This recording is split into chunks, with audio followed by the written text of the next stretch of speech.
ओम शांति। अॼु जी मिली तारीख़ 20/6/2025।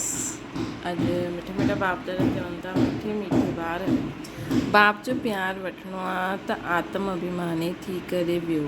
बाप सां असां स्वर्ग जो वरसो वठूं था, हिन ख़ुशी में रहो। बाप जो प्यार वठिणो आहे त आत्म अभिमानी थी करे रहो। बाप सां असां स्वर्ग जो वरसो वठूं था, हिन ख़ुशी में रहो। प्रश्न: संगम युग ते तव्हां ब्रह्मण खां फ़रिश्तो ठहिण लाइ कहिड़ी गुप्त महिनत कंदा आहियो? उत्तर आहे, तव्हां ब्रह्मण खे पवित्र ठाहिण जी ही गुप्त महिनत करणी आहे।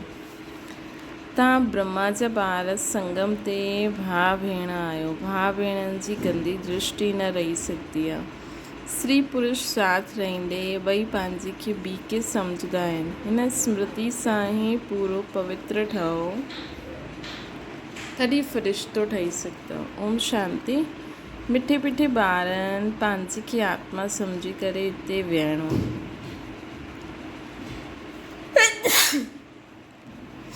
मिठे मिठे ॿार पंहिंजे खे आत्मा सम्झी करे हिते विहणो आहे। इहे राज़ तव्हां ॿारनि खे सम्झाइणो आहे। आत्म अभिमानी थी करे वेहींदा त बाप सां गॾु प्यार रहंदो। बाबा असांखे राजयोग सेखारीनि था। बाबा सां असां स्वर्ग जो वरसो वठंदा आहियूं। इहे यादि सॼो ॾींहुं ॿुधी में रहे, इन में ई महिनत आहे न। इहे घड़ी घड़ी भुलिजंदा आहिनि त ख़ुशी जो पारो डल थी वेंदो आहे कि बाबा सां असांखे स्वर्ग जो वरसो थो मिले। बाबा सावधान कंदा आहिनि कि ॿार देही अभिमानी थी करे वियो। देह अभिमानी न ठहो, पंहिंजे खे आत्मा सम्झो। सभी आत्मायूं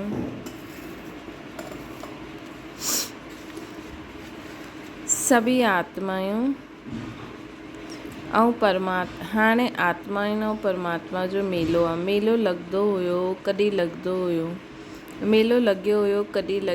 ज़रूरु कलयुग अंत सतयुग आदि जे संगम ते ई लॻियो हूंदो न। अॼु ॿारनि खे टॉपिक ते सम्झाईंदा आहिनि।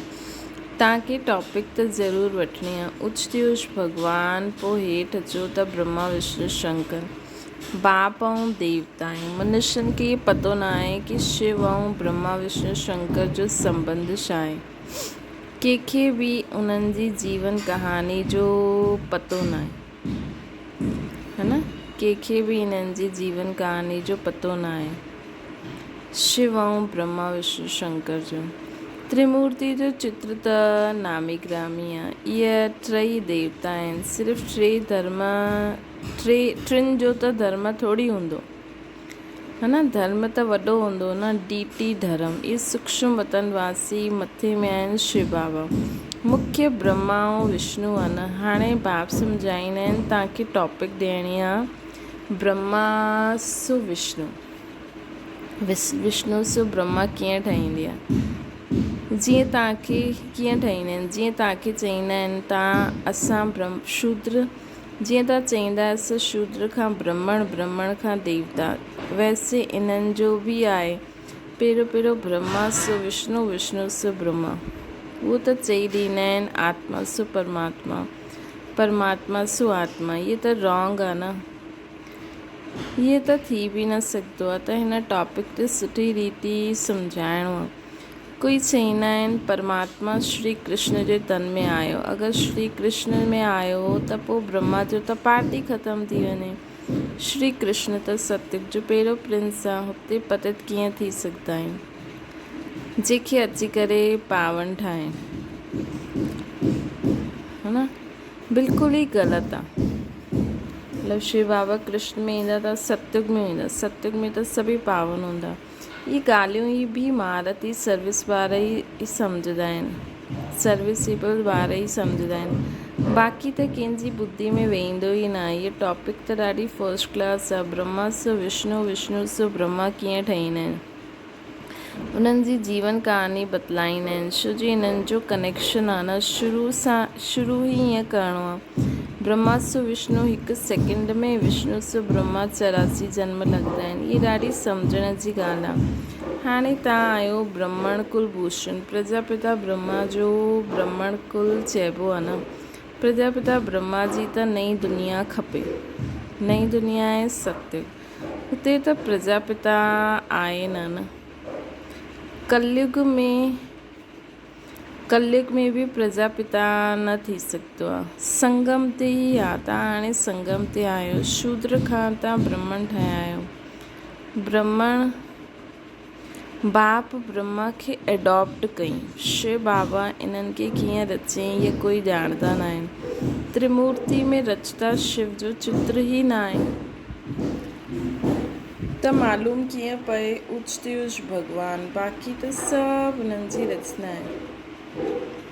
ये ब्राह्मण संप्रदाय त ज़रूरु प्रजापिता खपे न। कलयुग में त न थी सघंदो आहे। सतयुग में बि न हूंदो। ॻायल आहे न ब्राह्मण देवताए नमः।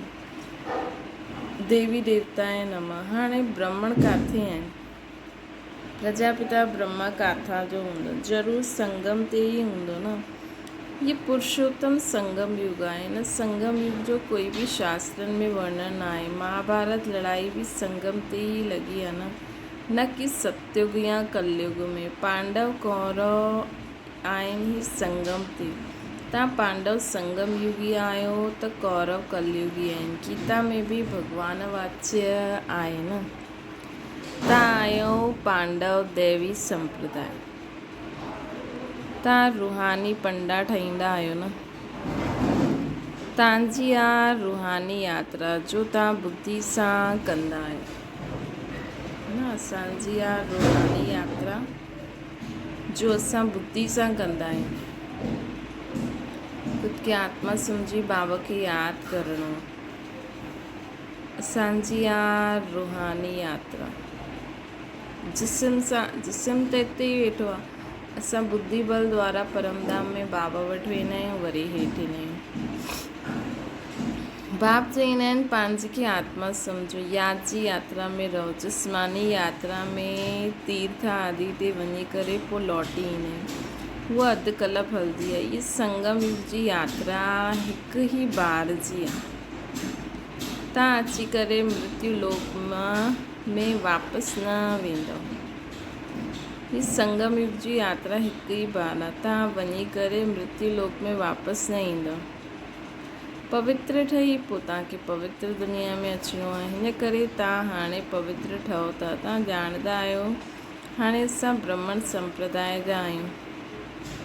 पोइ दैवी संप्रदाय विष्णु संप्रदाय ठहींदासीं। सतयुग में देवी देवता आहियूं। विष्णु संप्रदाय आहिनि। हुते चतुर्भुज जी प्रतिमा रहंदी आहे।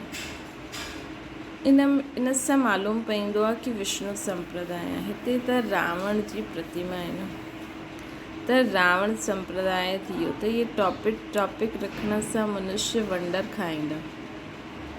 हाणे तव्हां देवता ठहिण लाइ राजयोग सिखो था।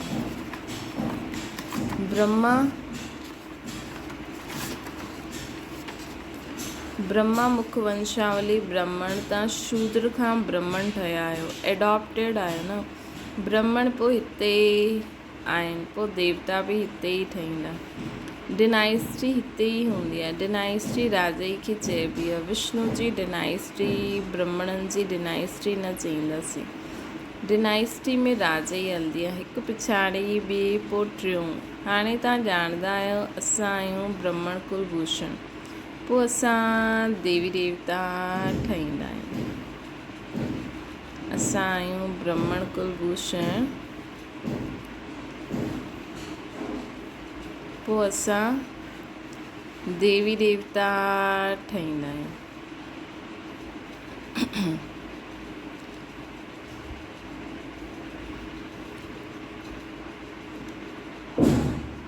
ब्राह्मण सो विष्णु कुल में विष्णु कुल सां ईंदा आहियूं। पोइ क्षत्रिय चंद्रवंशी कुल में ईंदासीं। पोइ वैश्य कुल में ईंदासीं। पोइ शूद्र कुल में ईंदासीं। पोइ वरी ब्राह्मण सो देवता ठहींदासीं। वरी ब्राह्मण ठही पोइ वरी देवता ठहींदासीं। अर्थ केतिरो क्लियर आहे। चित्रनि में त छा ॾेखारिया अथनि। असां ब्राह्मण सो विष्णुपुरी जा मालिक ठहींदा आहियूं। इन में मूंझणो न खपे। बाबा जो ईअं निबंध ॾींदा आहिनि उन्हनि ते पोइ वीचार सागर मंथन करिणो आहे। कंहिंखे कीअं सम्झायूं जो मनुष्य वंडर खाइनि की इन्हनि जी सम्झानी त ॾाढी सुठी आहे, सवाइ ज्ञान सागर जे ॿियो त कोई सम्झाए न सघे न। वीचार सागर मंथन करे पोइ वेही लिखणो खपे। पोइ पढ़ो त ख़्याल में ईंदो इहे अक्षर ऐड करिणो आहे। बाबा बि पहिरियों मुरली लिखी करे तव्हांखे हथ में ॾींदा हुया, पोइ ॿुधाईंदा हुया हिते त तव्हां घर में बाबा सां गॾु रहंदा आहियो, हाणे तव्हांखे ॿाहिरि में वञी करे ॿुधाइणो पवंदो आहे। इहा टॉपिक ॾाढी वंडरफुल आहे। ब्रह्मा सो विष्णु इन्हनि खे कोई ॼाणंदो न आहे। विष्णु जी नाभि सां ब्रह्मा ॾेखारींदा आहिनि, जीअं गांधी जी नाभि सां नेहरू आहे न, परंतु डिनाइस्टी त खपे। ब्राह्मण कुल में राजा ई न आहे। ब्राह्मण संप्रदाय सो ठहींदी आहे DT डिनाइस्टी।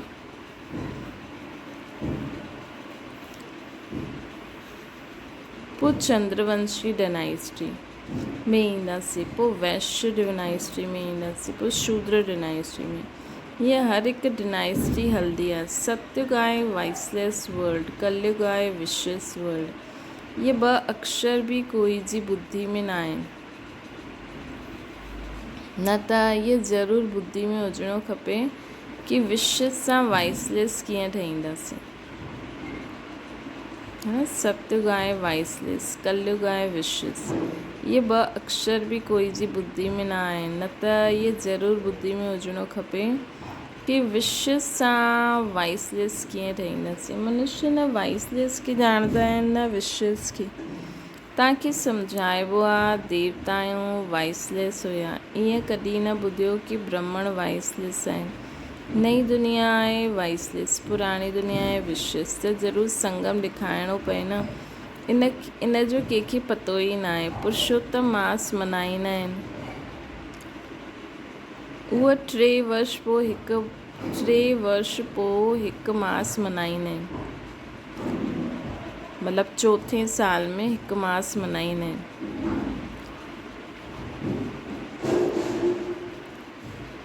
जीअं हिते बि 4 युग ख़तमु थी पोइ जॾहिं वरी पहिरियों ईंदो आहे त विच में हूंदा न, हिते बि 3 वर्ष बाद जो साल ईंदो। 3 वर्ष पोइ हिकु मास मल्हाईंदा आहिनि। तव्हांजे 5000 वर्ष खां पोइ हिकु संगम युग ईंदो आहे। मनुष्य आत्मा ऐं परमात्मा खे यथार्थ न ॼाणंदा आहिनि, सिर्फ़ु चई ॾींदा आहिनि कि उहो त चमत्कार आहे, है न, उहो त चमत्कार आहे, अजब सितारो आहे। बाबा जे लाइ ईअं चई ॾींदा आहिनि। बसि जीअं ॾेखारींदा आहिनि। रामकृष्ण परमानंद जो चेलो विवेकानंद चईंदो हुयो, मां गुरू जे साम्हूं वेठो हुयमि। गुरू जो बि ध्यानु त कंदा आहिनि न। हाणे बाप चईंदा आहिनि मामेकम यादि करो। ध्यान जी त हिते कोई ॻाल्हि ई कोन्हे। गुरू त यादि ई आहे न। ख़ासि वेही करे यादि करण सां यादि ईंदो छा? उन्हनि जी गुरू में भावना हुई कि हीअ भॻवानु आहे, त ॾिठईं कि उनजी आत्मा निकिरी मुंहिंजे में लीन थी वई, त शक्ति आई हूंदी हुन में। हुनजी आत्मा किथां अची करे वेहींदी, हुनजी आत्मा किथे अची करे वेहींदी। पोइ छा थियो? कुझु बि वर्णन न आहे, बसि ख़ुशि थी वेंदा आहिनि भॻवान जो साक्षात्कार थियो। भॻवानु छा आहे उहो न ॼाणंदा आहिनि। बाबा सम्झाईंदा आहिनि सीढ़ी जे चित्र ते तव्हां सम्झायो, इहा भक्ति मार्ग आहे।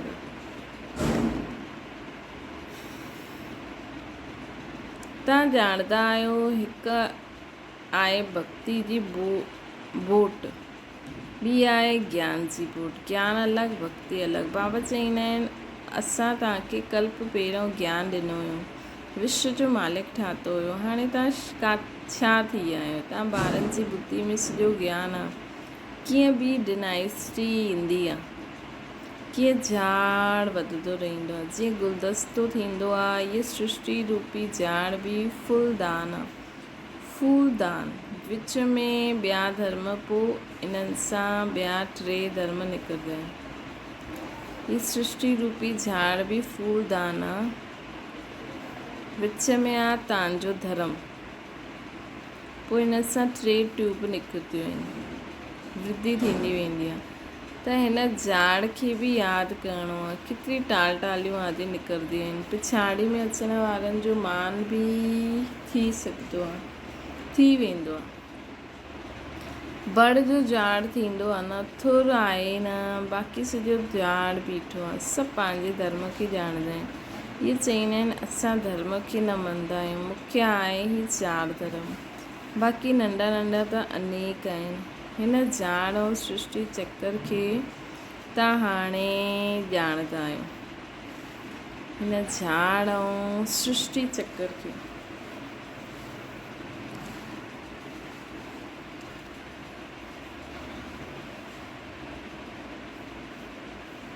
कि कीअं ईअं झाड़ वधंदो आहे। देवी देवता धर्म जो नाम ई गुम करे छॾियो आहे, है न। पोइ बाप उन्हनि जी स्थापना करे बाक़ी सभु धर्मनि जो विनाश करे ॾींदो, है न। पोइ बाप अची करे स्थापना करे बाक़ी सभु धर्मनि जो विनाश करे ॾींदो।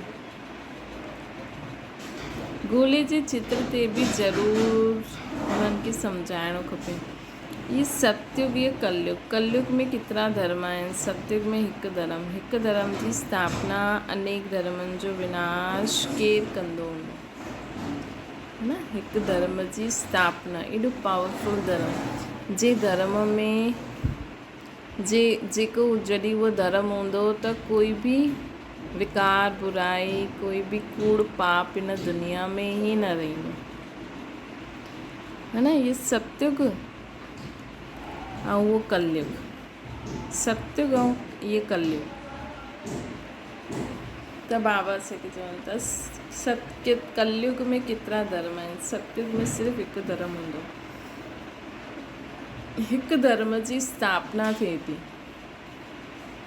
हिकु धर्म जी स्थापना थिए थी, बाक़ी अनेक धर्मनि जो विनाश केरु कंदो हूंदो? भॻवान बि ज़रूरु कंहिं द्वारा कराईंदो न। बाबा चईंदा आहिनि ब्रह्मा द्वारा आदि सनातन देवी देवता धर्म जी स्थापना कराईंदो आहे। ब्रह्मण सु विष्णुपुरी जा देवता ठहींदा आहिनि न। ब्रह्मण, हाणे असां ब्रह्मण आहियूं, पोइ असां विष्णुपुरी जा देवी देवता ठाहींदासीं। संगम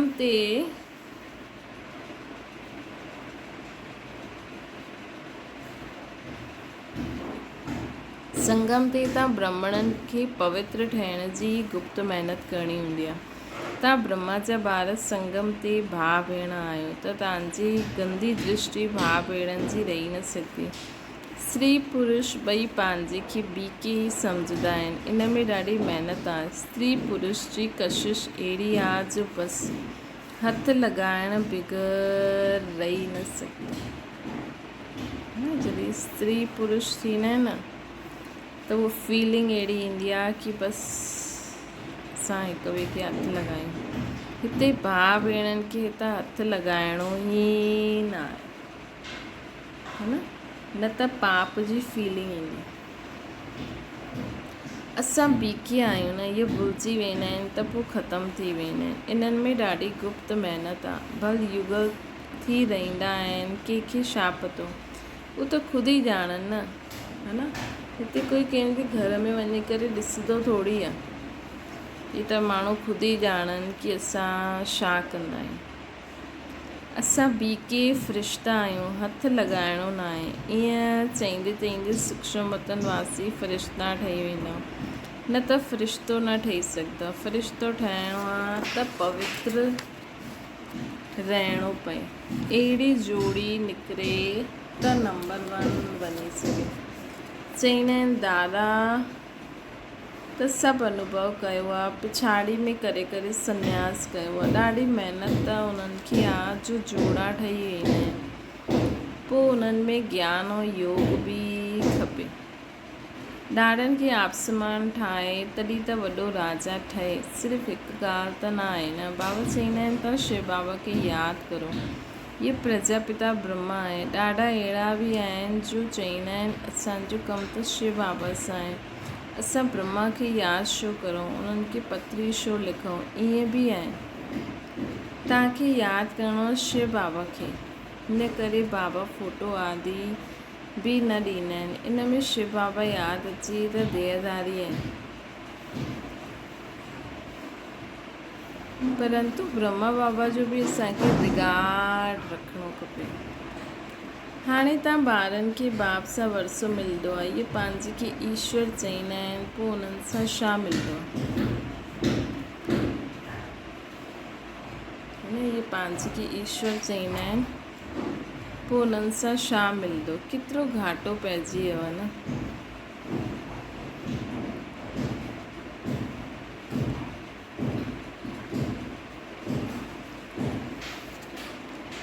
भारतवासियुनि खे हिकदमि भारतवासियुनि त देवालो ई मारियो।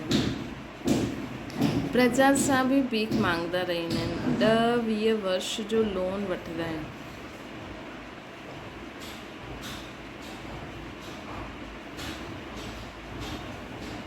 बाबा चवनि था दुनिया वारा त ख़ुदि खे ई भॻवानु सम्झंदा आहिनि न, त हिन सां घाटो पइजी वेंदो आहे न। शिवोहम हर पति भॻवान, हर स्त्री जे लाइ हर पति भॻवानु, हर गुरु वॾो, अलाए छा छा चईंदा रहंदा।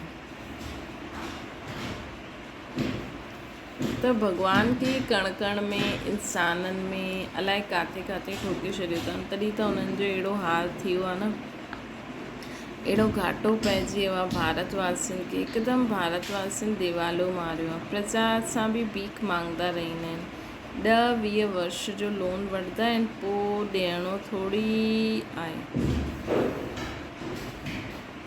वठण वारा ॾियण वारा ॿई ई ख़तमु थी वेंदा, खेल ई ख़तमु थी वेंदो। अनेक मुसीबतूं सिरते आहिनि, देवालो बीमारियूं आदि ॾाढा आहिनि। कोई साहूकारनि वटि रखी ॾींदा आहिनि त उहो देवालो मारे ॾींदा आहिनि, त ग़रीबनि खे केतिरो दुख थींदो आहे न। क़दम क़दम ते दुख ई दुख, अचानक वेठे वेठे मरी वेंदा आहिनि। इहा आहे ई मृत्यु लोक। अमर लोक सां तव्हां हाणे वञो था, अमरपुरी जा बादशाह ठहींदा।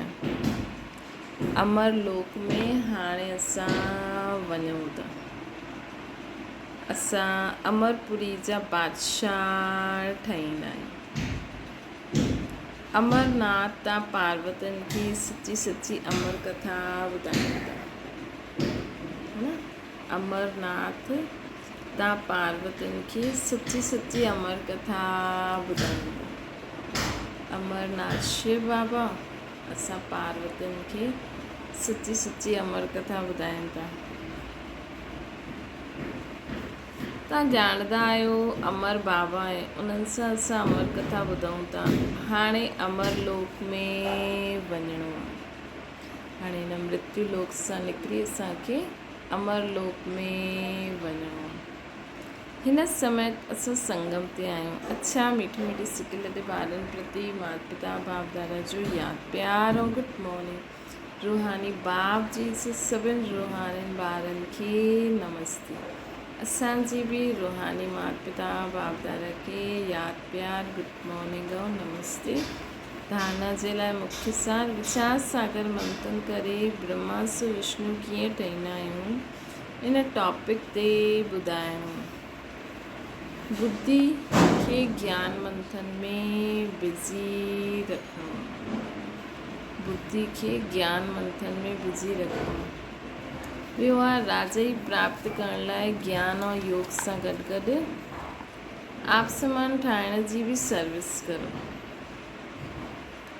ज्ञान बि ॿुधो, बाबा खे योग बि लॻायो, ॿियनि खे आपसमान बि ठाहींदा वञो। पंहिंजी दृष्टि ॾाढी शुद्ध ठाहिणी, पंहिंजी दृष्टि ॾाढी ई शुद्ध ठाहिणी। वरदाना सर्व संबंध जो अनुभव हिकु बाप सां करण वारा अथक ऐं विघ्न विनाशक ठहनि। जे ॿारनि जो सर्व संबंध हिकु बाप सां गॾु आहे, उन्हनि खे ॿियो सभु संबंध निमित मात्र अनुभव थींदा। उहे सदा ख़ुशी में नचण वारा हूंदा, कॾहिं थकावट जो अनुभव न कंदा, उहे सदा अथक रहंदा। बाप ऐं सेवा हिन लग्न में मग्न हूंदा। विघ्ननि जे कारण रुकण जे बजाए सदा विघ्न विनाशक हूंदा। सर्व संबंधनि जी अनुभूति हिकु बाप सां हुजण जे कारण हू सदा डबल लाइट रहंदा। बोध सां बि लाइट, शरीर सां बि लाइट। कोई बोझ न आहे। सर्व कंप्लेन उन्हनि जी समाप्त थी वेंदी। कंप्लीट स्थिति जो अनुभव थींदो। सहज योगी थी वेंदा। स्लोगन आहे, संकल्प में बि कंहिं देहधारी तरफ़ आकर्षित थियनि अर्थात बेवफ़ा थियनि। अव्यक्त इशारो, जीअं अंतरिक्ष यान ॾाढी ऊचो हुजण जे कारण सॼी पृथ्वी जो जाते बि चित्र खीचणु चाहे खीचे सघंदा आहिनि, ईअं तव्हां साइलेंस जी शक्ति सां अंतर्मुखी यान द्वारा मनसा शक्ति द्वारा कहिड़ी आत्मा खे चरित्रवान ठाहिण जी, श्रेष्ठ आत्मा ठहिण जी प्रेरणा ॾेई सघंदा आहियो, है न। कंहिं आत्मा खे बि तव्हां पंहिंजी मनसा शक्ति द्वारा अंतर्मुखी थी करे पंहिंजी पावरफुल वाइब्रेशन द्वारा तव्हां कंहिं आत्मा खे बि चरित्रवान ठहिण जी, श्रेष्ठ आत्मा ठहिण जी प्रेरणा ॾेई सघंदा आहियो। अच्छा, ओम शांति। बाबा खे यादि करो।